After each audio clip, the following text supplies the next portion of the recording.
Welcome back. Now, you strike a woman, you strike a rock. It's a saying that many seem to misuse or misinterpret. Women in the country are literally becoming rocks. And daily we hear about high incidences of women in child abuse, often at the hands of men and people close to them. Well, now, as we venture into our 16 Days of Activism campaign, we say enough is enough. LGBTQI+ communities and rights activist Hlengiwe Buthelezi joins me now to discuss this and her efforts in the fight against the scourge. Hlengiwe, thank you very much for speaking to us here on ENCA. Firstly, quite sad to hear the news of a young girl, I believe in KZN, who a university or college student who was allegedly beaten to death by fellow students just because of who she loves. Good afternoon. This is a learner in the high school that we are talking about, someone who's writing a matric as we speak, who was supposed to be writing a matric but could not be able to do because of such incident.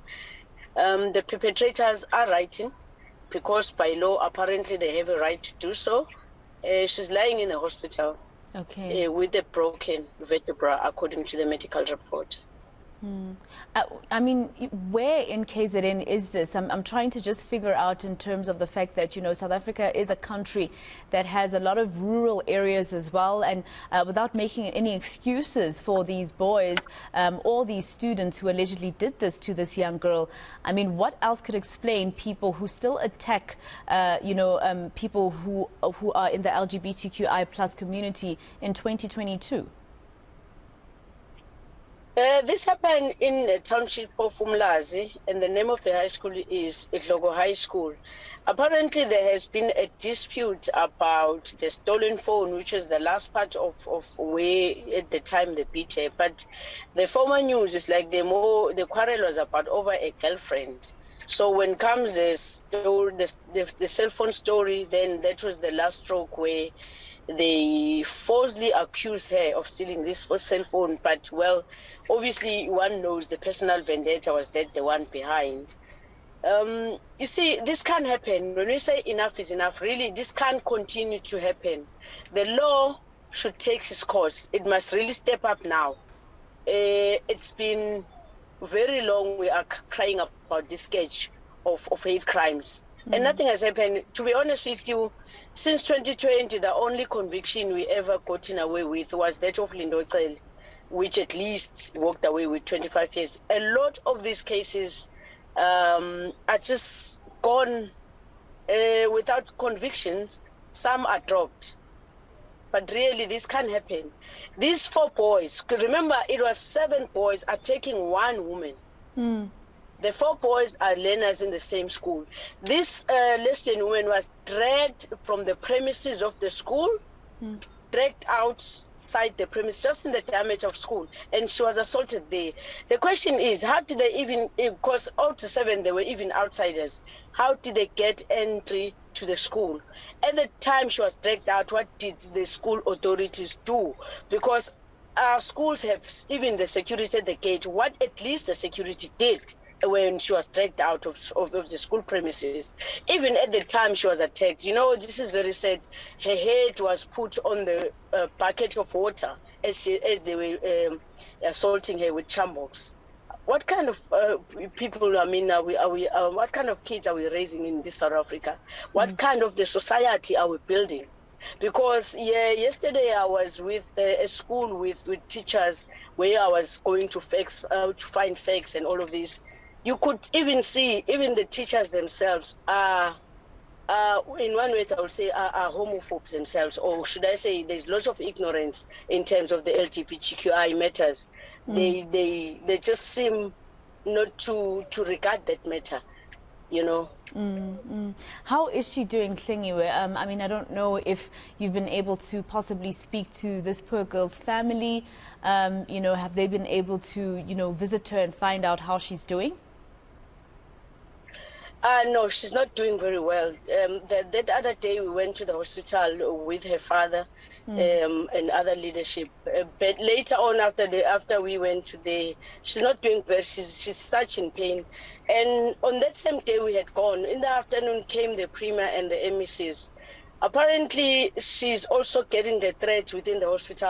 Right now, she's moved from that one to now she's put in a place of in a hospital where it should not be known because these people are coming to finish her off. According to the medical report, what her father said, she has broken some vertebra, not broken, but fractured the vertebra. So if you look at the matter, what if this person ends up being disabled? We do not know. But then she's still in the hospital. I'm just saying the seriousness of this case. She has lost her whole year of matric. She's not going to be able to write. We sincerely hope that when she comes out of hospital, she'll be okay with that fractured bone of whatever that is. Yeah. Well, she's still very traumatized, really. I spoke to her personally. She's still very, very traumatized.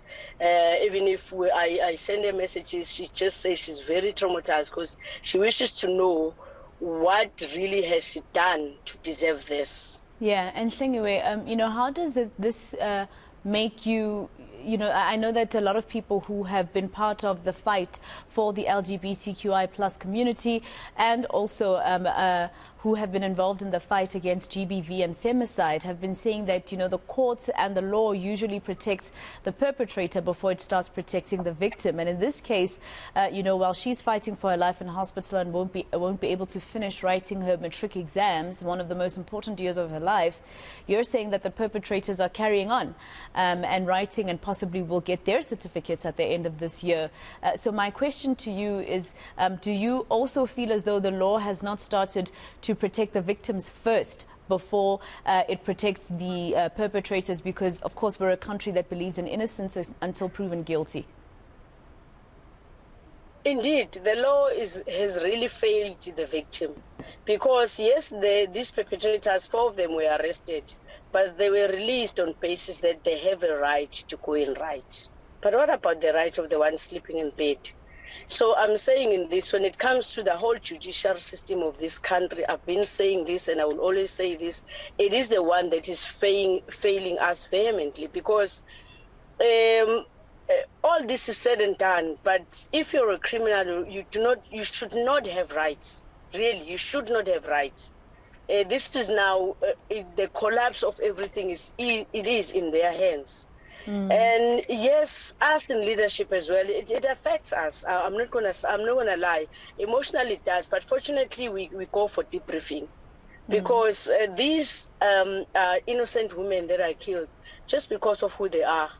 Yeah. And one wonders every time when you attend these cases, who is next? Am I also myself next? But also we also get the threats in some cases where why should we intervene? We try to get away with the case. We also get threats. So that is why we have to keep safe. We also get debriefing.